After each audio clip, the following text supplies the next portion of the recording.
Hi everyone, welcome to study meet. KR മീരയുടെ ഏകാന്തതയുടെ 100 വർഷങ്ങൾ എന്ന കഥയാണ് ഈ ഒരു വീഡിയോയിൽ പറയുന്നത്. നിസ്വാർത്ഥമായ സ്നേഹത്തിൻ്റെ കഥയാണ് ഏകാന്തതയുടെ 100 വർഷങ്ങൾ എന്ന കഥ. ഈ ഒരു കഥയിലെ 2 കഥാപാത്രങ്ങളാണ് സത്യനും അതുപോലെ തന്നെ നൂർജഹാൻ എന്ന് പറയുന്ന നൂറും.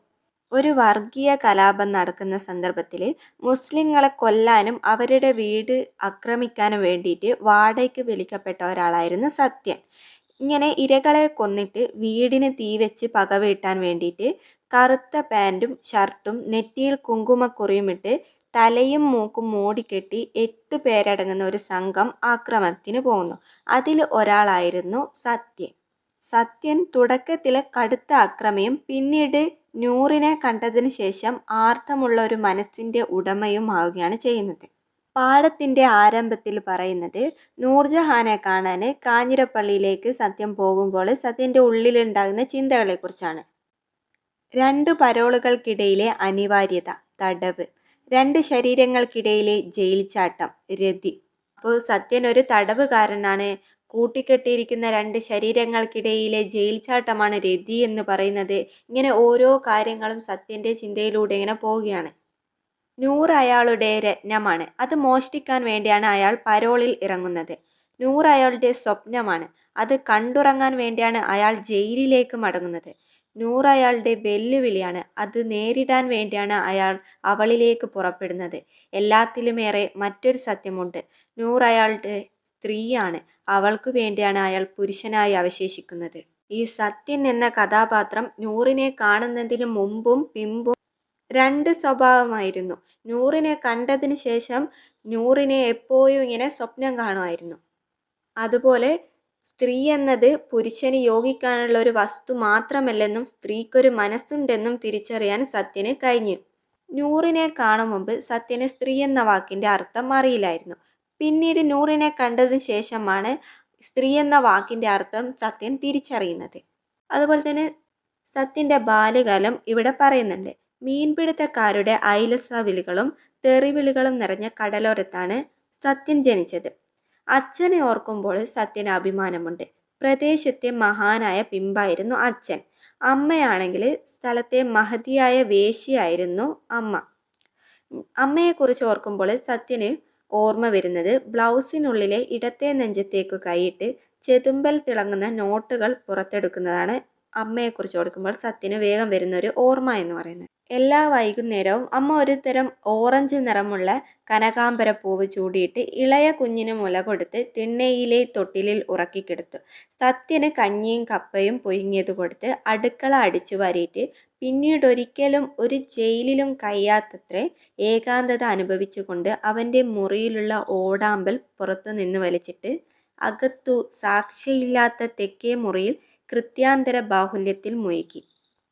ഇളയ കുഞ്ഞുണർന്നാൽ വാവാവോ പാടി തൊട്ടിലാട്ടി ഉറക്കി അച്ഛൻ തിണ്ണയിൽ കാവലിരുന്നു.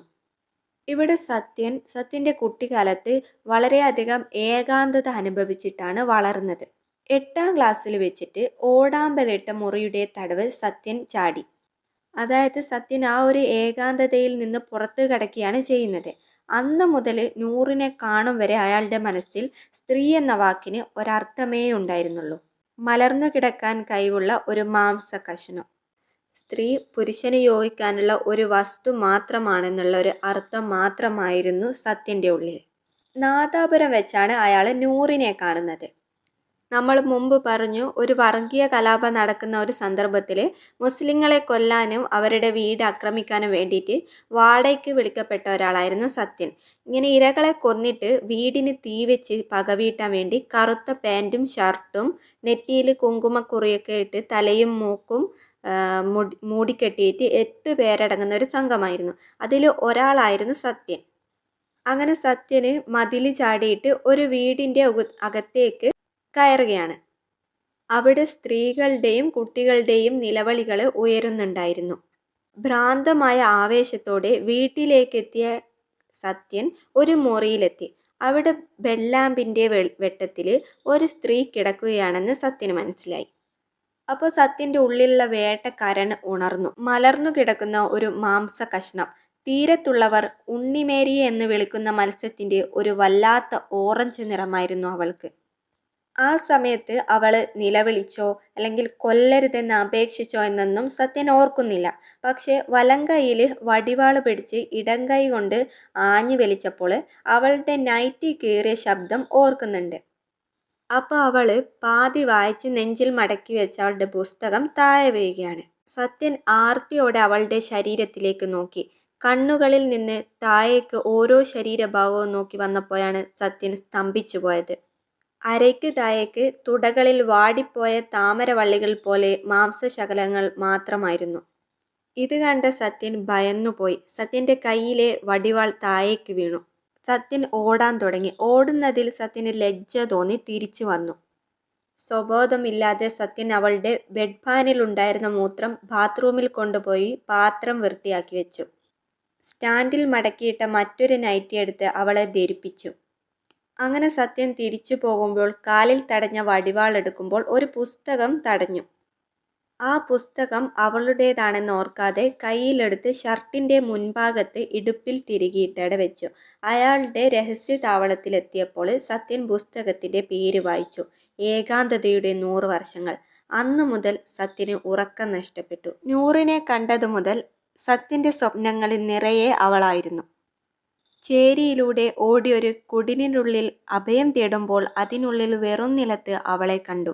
ശ്മശാനത്തിൽ എരിഞ്ഞ ചിതകൾക്കിടയിലൂടെ കിതയ്ക്കുമ്പോൾ കത്തിത്തുടങ്ങിയ ഒരു ചിതയിൽ അവൾ. കടൽ തീരത്ത് വിജനമായ മണൽപ്പരപ്പിൽ കാൽ കുഴയുമ്പോൾ അരയ്ക്ക് താഴെ വെള്ളത്തിൽ മുങ്ങി മത്സ്യകന്യകയെപ്പോലെ അവൾ. എല്ലാ സ്വപ്നങ്ങളിലും അവൾ നഗ്നയായിരുന്നു. എല്ലാ സ്വപ്നങ്ങളിലും അവൾ മലർന്നു കിടന്ന് പുസ്തകം വായിക്കുകയായിരുന്നു. എല്ലാ സ്വപ്നങ്ങളിലും പുസ്തകം ഒന്നു തന്നെയായിരുന്നു. ഏകാന്തതയുടെ 100 വർഷങ്ങൾ.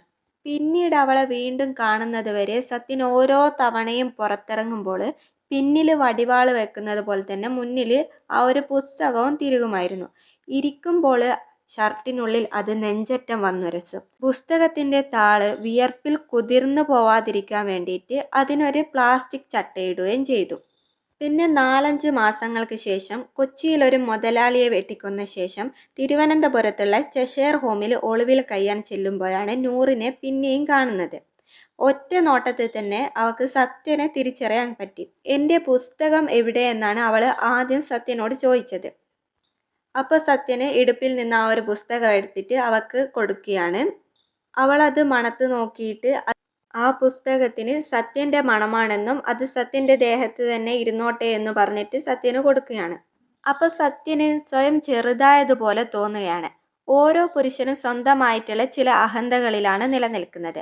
അവ തിരിച്ചറിയാത്ത സ്ത്രീകളെ അവൻ വെറുക്കും. അവയ്ക്ക് ആക്കം കൂട്ടുന്ന സ്ത്രീകളെ അവൻ ഇഷ്ടപ്പെടുകയും ചെയ്യും. അവൻ തകർത്തെറിയുന്ന സ്ത്രീകളെ അവൻ ആരാധിക്കും. സത്യൻ്റെ അഹന്ത എന്താണെന്ന് അയാൾക്ക് അറിയില്ലായിരുന്നു. പക്ഷേ നൂറത് തിരിച്ചറിഞ്ഞു.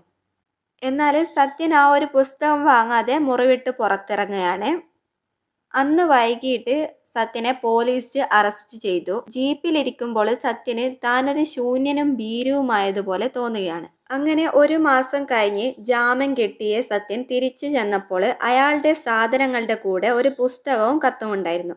പുസ്തകം ഏകാന്തതയുടെ 100 വർഷങ്ങൾ എന്ന ആ ഒരു പുസ്തകമായിരുന്നു. കത്തിലുണ്ടായത് ചെഷയർ ഹോമിൽ നിന്ന് താൻ പോവുകയാണെന്നും രാത്രിയിൽ വാതിൽ ചവിട്ടിപ്പൊളിച്ച് തിളങ്ങുന്ന വാളുമായി വരണമെന്നുമായിരുന്നു കത്തിലുണ്ടായത്. അന്ന് രാത്രി സത്യൻ കടപ്പുറത്തേക്ക് പോയിട്ട് തീരത്ത് വെറും മണലിൽ കമഴ്ന്ന് കിടന്ന് കരയുകയാണ്. നൂറിനെ കാണുന്നതിന് മുമ്പ് ഒരു ഫീലിങ്സും സത്യന് ഉണ്ടായിരുന്നില്ല. നൂറിനെ കണ്ടതിന് ശേഷമാണ് ഓരോ ഫീലിങ്സും സത്യനിൽ ഉണ്ടാകുന്നത്. കടൽ സത്യനെ തൊടാൻ അതിൻ്റെ 100 കൈകൾ ആർത്തിയോടെ നീട്ടി വെറും നിലത്തുകൂടി ഇഴഞ്ഞു വന്നു. കാലുകളില്ലാത്ത പാവം കടൽ ഓരോ തവണയും പരാജയപ്പെട്ടു മണൽപ്പുറത്തുകൂടി ഊർന്നുപോയി. വെളുത്ത വിരലുകൾ കൊണ്ട് തിരകൾ മണലിൽ സത്യന് വേണ്ടിയിട്ട് കത്തെഴുതി. ചോരപ്പശയുള്ള സത്യൻ്റെ കൈകൾ കൊണ്ട് ആ വെളുപ്പിൽ തൊടാൻ സത്യന് മടിച്ചു. സത്യനൊരു അക്രമിയാണ്. സ്നേഹിക്കാൻ വേണ്ടിയിട്ട് സത്യന് മടിക്കുകയാണ് ആദ്യം. പക്ഷേ ഏത് മണൽത്തരിയെയും പോലെ സത്യനുമേലും ഒരു വേലിയേറ്റമുണ്ടായി. കടലിൻ്റെ കൈകളിലേക്ക് സ്വയം ഉരുണ്ടു ചെല്ലുമ്പോൾ സത്യൻ്റെ കണ്ണീരിനും കടലിനും ഒരേ ഉപ്പ് തന്നെയാണെന്ന് സത്യൻ കണ്ടെത്തി. അങ്ങനെ അടുത്ത ദിവസം നൂർ മഹലിൽ ചെന്നിട്ട് സത്യൻ കള്ളം പറഞ്ഞിട്ട് നൂറിനെ കാണുകയാണ് ചെയ്യുന്നത്. ഒരു വലിയ മിനാരങ്ങളുള്ള ബംഗ്ലാവിൻ്റെ വടക്കുവശത്ത് ഒരു തളത്തിനപ്പുറത്തെ ചെറിയ മുറിയിലായിരുന്നു അവൾ. തളത്തിന് സീലിംഗ് ഇല്ലെന്ന് ആദ്യ ദർശനത്തിൽ തന്നെ സത്യൻ ശ്രദ്ധിച്ചു.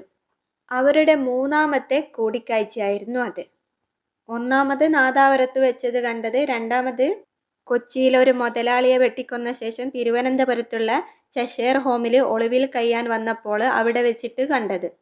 ഇപ്പോൾ ഇത് മൂന്നാമത്തെ കൂടിക്കാഴ്ചയാണ്.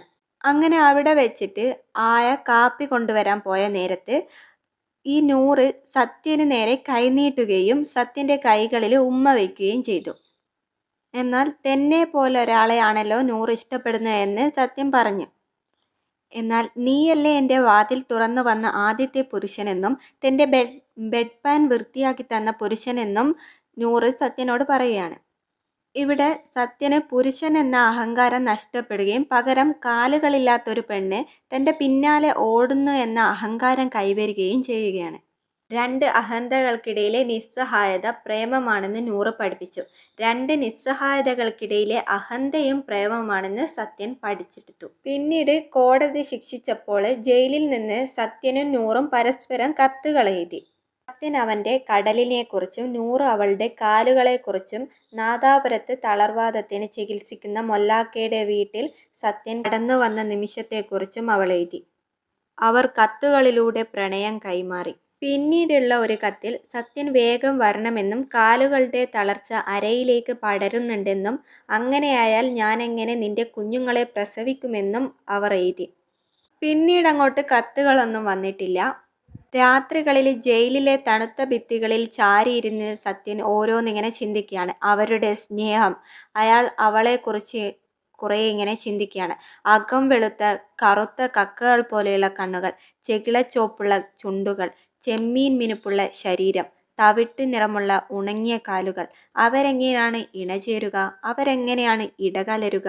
രണ്ടു തളർച്ചകൾക്കിടയിലെ ഉണർവാണ് സ്നേഹം. രണ്ട് വെമ്പലുകൾക്കിടയിലെ അടിച്ചമർത്തലാണ് സ്നേഹം. അയാൾക്ക് ഇക്കാണുന്നതെല്ലാം വിഡ്ഢിത്തമാണെന്ന് തോന്നി. ജയിലുകൾ, പോലീസുകാർ, കോടതികൾ, സ്കൂളുകൾ, റോഡുകൾ, കടകൾ, ആശുപത്രികൾ, മരുന്നുകൾ, വസ്ത്രങ്ങൾ, ശരീരങ്ങൾ എല്ലാം അർത്ഥശൂന്യം, അസത്യം. സത്യമായിട്ട് ഇതൊന്നു മാത്രം, ഒരു സത്യൻ, ഒരു നൂർ. ബാക്കിയെല്ലാം അയാൾക്കൊരു വിഡ്ഢിത്തമാണെന്ന് തോന്നി. അധികം വൈകാതെ തന്നെ സത്യൻ ജയിൽ ചാടിയിട്ട് നൂറിനെ കാണാൻ വേണ്ടി പോയി. സീലിംഗ് ഇല്ലാത്ത തളത്തിലെ ഓടിളക്കി വടത്തിൽ തൂങ്ങി ഉള്ളിലെത്തി. അങ്ങനെ സത്യൻ നൂറിൻ്റെ മുറിയിലെത്തി.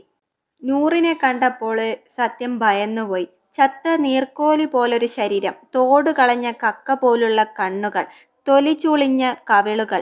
അവൻ്റെ വിളി കേട്ട് അവൾ പതുക്കെ അവനെ വിളിച്ചു. സത്യന് ശരീരം തളരുന്നതുപോലെ തോന്നി. അവൻ്റെ കാലുകളും സ്ത്രീ ശരീരങ്ങൾ ഭേദിച്ച ജനനേന്ദ്രിയവും തളരുന്നതുപോലെ തോന്നി.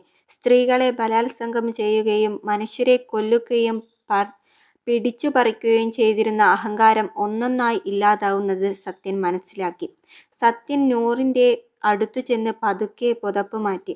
അവളുടെ ശരീരം മുഴുവൻ ഉമ്മ വെച്ചു, നെഞ്ചോട് ചേർത്തമർത്തി. അങ്ങനെ സത്യൻ അവളെ ശരീരത്തിൽ നിന്ന് മോചിപ്പിച്ചു. നൂറ് മരണത്തിലേക്ക് പോവുകയാണ്. ജയിലിലേക്ക് തിരിച്ചു പോകുമ്പോൾ സത്യന് നൂറ് തട്ടി തകർത്ത അഹന്ത എന്തായിരുന്നു എന്ന് മനസ്സിലായി.